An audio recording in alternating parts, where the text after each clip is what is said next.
Alam nyo ba, sa Motorcycle Endurance Challenge na kagaya nito, madalas kang mag-isa sa kalsada. Mahaba pa naman ang biyahe natin papuntang checkpoint 2 sa Vigan. Hayaan nyo munang kwentuhan ko kayo ng ilang karanasan ko. Dapat di ko sinunod si Waze eh. Pinadaan ako dito sa bypass road. Mag-isa lang tuloy ako. Ang kwento ko nga pala ay manggagaling mula sa perspective ng isang solo rider na kagaya ko. Kaya tara, let's go! Mula pa lang nung simula, napansin ko na marami tayong nakasabay na solo rider. Siguro ganito rin sa ibang motorcycle challenge. Darating talaga yung panahon na mag-isa ka lang sa daan at may mga pagkakataong kailangan nating tumayo sa sarili nating mga paa. Ang mga ganitong pagsubok ay bahagi ng ating pag-unlad. Dito natin matututunan ang pagiging matatag at dito rin natin nakikita kung gaano tayo kalakas, hindi lang sa katawan kundi pati na rin sa kalooban. Balawan na. Alam ko, ito na yung bridge bago mag-welcome to Ilocos Sur Arc. O diba? Ito na yung welcome to Ilocos Sur Arc. Hindi porket mag-isa ka sa challenge, ibig sabihin wala nang sumusuporta sa'yo.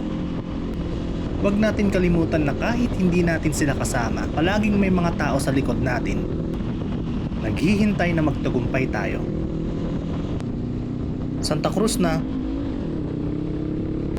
Mag-isa na lang ako tumatakbo At halos wala na akong kasabay na rider. Dalawa lang naman siguro ang dahilan.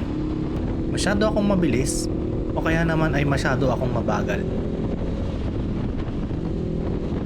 Pero tingin ko, mabagal lang talaga ako. May pangilan-ngilan pa ring tao Grabe, ang ganda naman ng welcome arch nito. Candon City.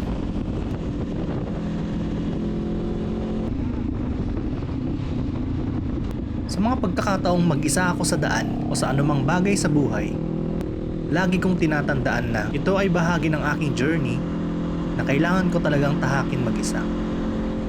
Pero sa kabila ng lahat ng iyon, hindi ako tunay na nag-iisa. Basta, yun na yun. Nasa bundok na tayo tapos paliko-liko pa. Tapos mag-isa lang ako. Ang dilim, wala ring kasabay. Teka, participant ata yun Participant nga. Bantay na. Yun yung view deck Alright, yung bridge na. Yun yung decommission bridge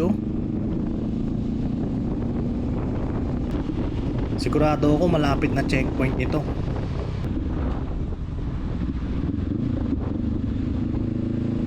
Yun, checkpoint 2 down. So, yun lang. Bye.